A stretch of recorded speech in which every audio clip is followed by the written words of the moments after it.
Corporate arm में अब हम बात करते हैं ट्रांसपोर्ट कॉर्पोरेशन ऑफ इंडिया की। करीब 6,25,000 करोड़ रुपए के मार्केट कैप वाली ये कंपनी है। लॉजिस्टिक्स फील्ड में कई सॉल्यूशंस लॉन्च करने वाला पहला ग्रुप है। कंपनी के प्रोडक्ट्स में TCI freight, TCI sewage, TCI supply chain, TCI cold chain और एक्सप्रेस शामिल है।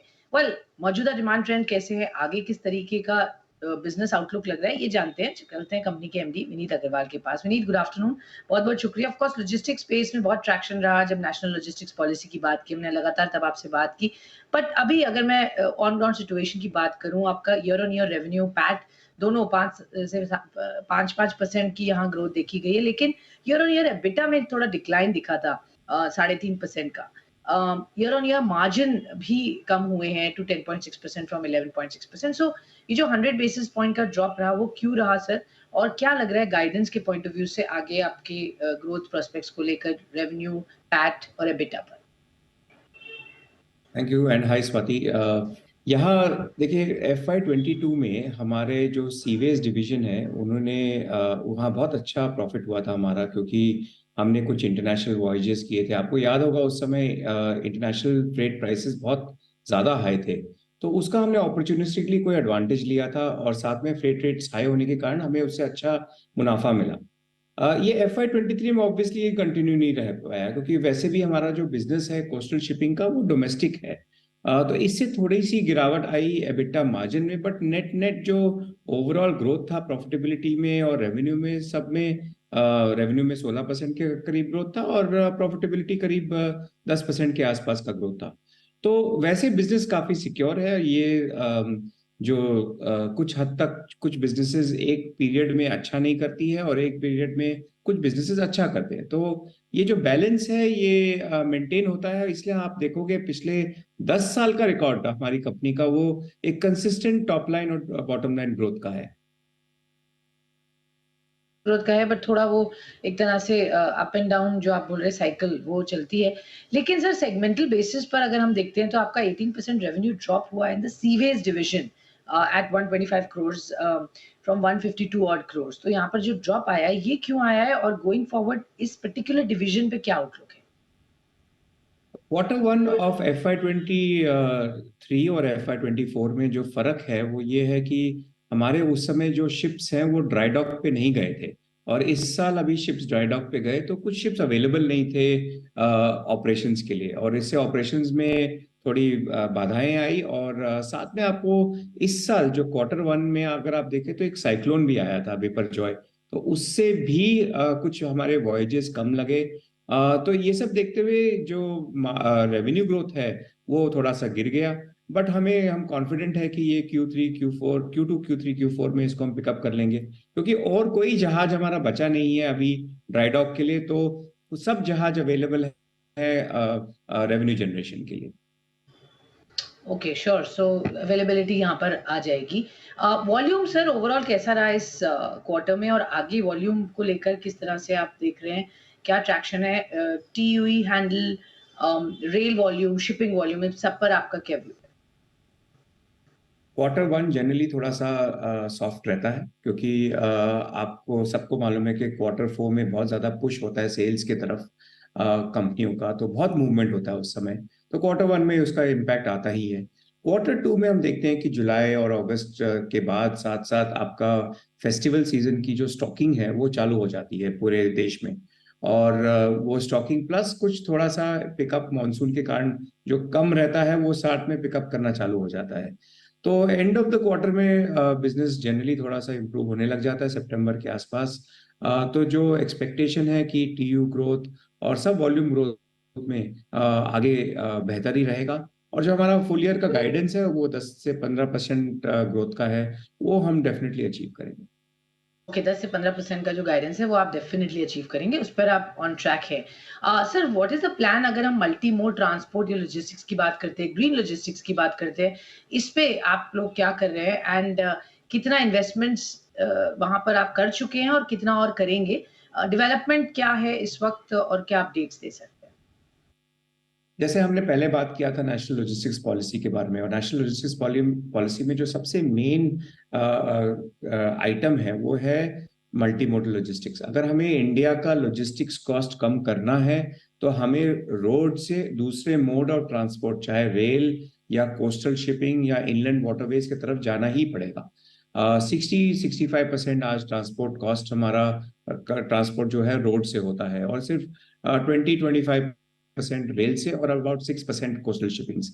तो ये रेशियो जो है ये चेंज होना ही पड़ेगा। हमने ये देखा कि ये पिछले 10 साल में कि ये एक बड़ा इम्पैक्ट होने वाला है। कॉर्पोरेट्स के लिए भी जरूरी है क्योंकि वो अपना कॉस्ट कम करना चाहते हैं, और दूसरा ये ग्रीन लॉजिस्टिक्स है। तो हमने इन्वेस्टमेंट चालू किया कोस्टल शिपिंग में, और साथ साथ रेलवेज में। तो रेक्स हमारे पास हैं, कुछ ऑटोमोटिव रेक हैं, कुछ हम कंटेनर कॉर्पोरेशन के साथ जॉइंट वेंचर में काम करते हैं। तो अभी हमारा 1/3 बिजनेस मल्टी मॉडल लॉजिस्टिक्स से आता है, जो पहले 100% रोड ट्रांसपोर्ट से आता था। तो ये जो चेंज है, और ये देश में भी जो चेंज आने वाला है क्योंकि लॉजिस्टिक्स पॉलिसी के कारण, और साथ में जो हमारे को कंट्री को एक्सपोर्ट्स और डोमेस्टिक काम में कंपेटिटिवनेस लाना है, उसलिए ये बहुत जरूरी है कि ये हम शिफ्ट करें। ओके, इंटरेस्टिंग है। तो ये फोकस रहेगा कंपनी का, जैसे आपने समझाया, और ऑफ कोर्स ग्रीन लॉजिस्टिक्स की तरफ भी अब लगातार सब कंपनीज भी फोकस कर रही हैं। सर, यहाँ ड्रॉप देखा गया है सीवेज डिवीजन में, बट ग्रोथ है सप्लाई चेन और फ्रेट डिवीजन में। थोड़ा सा समझाएंगे क्या लग रहा है यहाँ पर आउटलुक के पॉइंट ऑफ व्यू से? हाँ, जो जो मैंने बताया कि कुछ डिविजन्स कभी कभी ठीक नहीं करते हैं क्योंकि कुछ मैक्रो कंडीशंस के कारण। सिमिलरली सप्लाई चेन डिवीजन ने पिछले FY 21-22 में ठीक नहीं किया, क्योंकि हमारा 75-80% उस बिजनेस में ऑटोमोटिव लॉजिस्टिक्स है। हम जानते हैं कि ऑटोमोटिव सेल्स काफी वीक रहा था उस साल, बिकॉज ऑफ ये चिप शॉर्टेज और अदर शॉर्टेजेस के कारण। जो FY 23 में जो पिकअप हुआ ऑटोमोबाइल सेक्टर का, उसमें हमें डायरेक्ट बेनिफिट मिला, और ये कंटिन्यू कर रहा है। FY 24 में भी कंटिन्यू करेगा, और FY 25 में भी।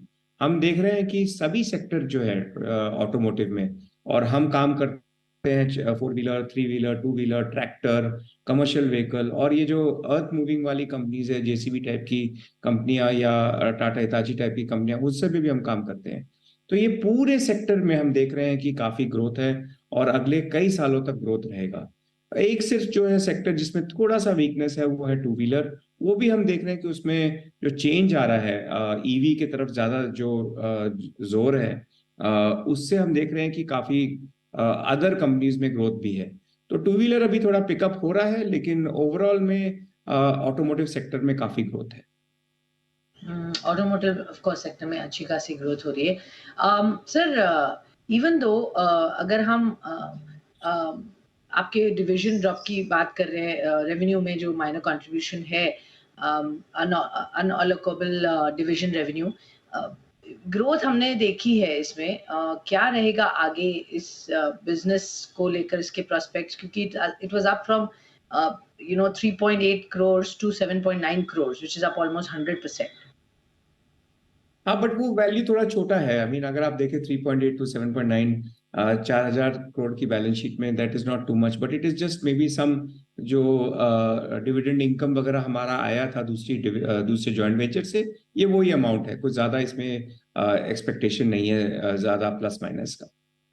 तो ये तो छोटा सा ही एक पॉइंट है। क्विकली एक और सवाल और फिर हम ब्रेक लेंगे सर। कोल्ड चेन बिजनेस किस तरह से परफॉर्मेंस दिखा रहा है, वहां पर क्या ग्रोथ लग रही है? विच industry actually supporting this business मोर? क्या टारगेट्स हैं फॉर FY 24?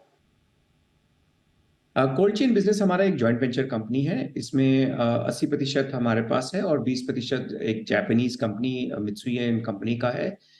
इसमें हम जो लॉजिस्टिक्स करते हैं, कोल्ड स्टोरेज भी करते हैं और कोल्ड ट्रांसपोर्ट भी करते हैं। और इसमें जो ज्यादातर हम काम कर रहे हैं, QSR companies, food companies, speciality chemicals companies, और काफी हद तक फार्मास्यूटिकल कंपनीज। और जो हमें ग्रोथ, पिछले साल हमने करीब 60 करोड़ का काम किया था। इस साल एक्सपेक्टेशन है कि ये हम 80-90 करोड़ का काम करेंगे, क्योंकि आप देख रहे हैं कि हर जगह कोल्ड चेन का रिक्वायरमेंट बढ़ रहा है। आज के जो केमिकल्स हैं, उनका भी स्टोरेज हमें कोल्ड स्टोरेज पे करना पड़ता है। और साथ साथ जो जिस ढंग से हमारा लाइफस्टाइल चेंज हो रहा है कि हम ज्यादा बाहर खाते हैं या घर पे ऑर्डर करते हैं बाहर का खाना, वो सब चीज से QSR और जो क्लाउड किचन्स है, इनका भी काफी ग्रोथ है। तो ये हमारे लिए बहुत अच्छा ग्रोथ एरिया रहेगा और हम काफ़ी कॉन्फिडेंट हैं कि इस साल का जो टारगेट्स है उसको अचीव करेंगे। विनीत, एक क्विक सवाल ये समझने की कोशिश करेंगे, आगे चलकर आपका रेवेन्यू मिक्स कैसा दिख रहा है? फ्रेट डिवीजन ऑब्वियसली कंट्रीब्यूट करता है 50% of your revenue, supply chain about 38-39%, sewage 13%। बाकी ऑफ कोर्स एनर्जी एंड अनअर्केबल का कोई बहुत छोटा रोल है। मोर और लेस यही लाइन्स पे रहेगा या प्रोडक्ट मिक्स रेवेन्यू मिक्स आपका चेंज होगा? हाँ, मोर और लेस इसी लाइन पे रहेगा थोड़ा-सा जो हमारा फ्रेट डिवीज़न है उसका क्योंकि ग्रोथ ज़्यादा इतना फ़ास्ट नहीं है compared to supply chain division का, तो वो थोड़ा-सा उसका कम हो जाएगा और सप्लाई चेन का बढ़ जाएगा शेयर। बट ये जो इम्प्रूवमेंट है इससे मार्जिन्स में भी फ़र्क पड़ता है, तो ये हमारे लिए कंटीन्यूअस बेसिस रहता है कि हम हाई मार्जिन बिज़नेसेस को ग्रो करते रहें और पिछले 10 सालों में यही हुआ है और हमारा मार्जिन स्ट्रक्चर वैसे ही साथ-साथ चेंज हुआ है। ओके, सो सिमिलर ही लाइन्स पे यहाँ रहेगा, थोड़ा फ्रेट डिवीजन का आपने बताया। इंटरनेशनल एक्सपेंशन और कैपेक्स प्लान को लेकर अब क्या है आपके प्लान्स? कितनी ग्रोथ देख रहे हैं? क्या अपॉर्च्युनिटीज़ हैं? कितना इन्वेस्टमेंट्स होगा? देखिए अभी तक हम मोस्टली डोमेस्टिक लॉजिस्टिक्स कंपनी ही रहे हैं। हमारे पास मोर देन 1000 ऑफिसेज़ है अक्रॉस इंडिया और करीब 2.5% ऑफ इंडियाज़ जीडीपी हम आज मूव करते हैं by value of cargo every year. तो आज जैसे-जैसे कंट्री का ग्रोथ हो रहा है और एक्सपोर्ट इंपोर्ट बढ़ रहा है, हम देख रहे हैं कि कई कंट्रीज़ में जो इंडिया से डिमांड है, हमारे जो कस्टमर्स हैं, वो कह रहे हैं कि आप प्लीज़ वहाँ भी हमें सर्विसेज़ दीजिए। तो वैसे ही हमने नेपाल, बांग्लादेश, श्रीलंका में अपने ऑफिसेज़ लॉन्च किए थे कुछ साल पहले और अब हम यूएई में भी एक कंपनी लॉन्च कर रहे हैं। इसका यही आइडिया है कि जो वहाँ से और इंडिया के बीच में जो क्रॉस बॉर्डर ट्रेड है और हम जानते हैं कि एक सेपा भी सीईपीए भी साइन हुआ है यूएई और इंडिया के बीच में, तो इससे बहुत बेनिफिट मिलेगा इंडियन कंपनीज़ को और वहाँ से जो कंपनीज़ ऑपरेट करती हैं। तो वी आर कॉन्फिडेंट दैट जैसे-जैसे हम अपने कस्टमर्स को फॉलो करें, जो जिनका उनका ऐसा रिक्वायरमेंट है, तो हम उस बिज़नेस में सक्सेसफुल रहेंगे। International business is always very, very competitive but हमारे पास जो डोमेस्टिक स्ट्रेंथ्स है हमारी, हम उसको लेकर के हम डेफ़िनिटली उसमें सक्सेस देखते हैं। ओके, तो यहाँ पर स्ट्रेंथ आपकी दिख रही है आगे। डोमेस्टिक मार्केट ऑफ कोर्स बहुत स्ट्रांग है। क्विकली कैपेक्स का नंबर क्या होगा? एक्सपेंशन प्लान्स अगर डोमेस्टिक की ही बात करें तो? हमारा जो प्लान है करीब 300-350 करोड़ का है इस साल का और उसमें से जो मेन है वो है शिप्स। तो एक शिप प्लस उसके लिए कंटेनर्स करीब 150-175 करोड़ का कैपेक्स है। उसके अलावा अराउंड 75 करोड़ का ट्रक्स में है और करीब 75-100 करोड़ कुछ वेयरहाउसेस के लिए है। अब जो शिप के प्राइसेस हैं वो थोड़े हाई हैं अभी भी, तो हम देख रहे हैं कि हम क्वार्टर 3, क्वार्टर 4 में उसको ले सके कि नहीं ले सके। अदरवाइज़ हम करीब 250 से 300 के आसपास कैपेक्स कर पाएँगे इस साल। ओके, 250 से 300 करोड़ का कैपेक्स आपने लाइन अप किया। बहुत-बहुत शुक्रिया सर हमसे जुड़ने के लिए, बताने के लिए किस तरीके के नंबर्स रहे, आगे क्या बिज़नेस का आउटलुक लग रहा है और कंपनी के प्लान्स। तो ये थे ट्रांसपोर्ट कॉर्पोरेशन ऑफ इंडिया के मैनेजमेंट। छोटा-सा ब्रेक ले लेते हैं, आपको ही मत जाइएगा, खबरों का सिलसिला रहेगा जारी, बने रहिए हमारे साथ।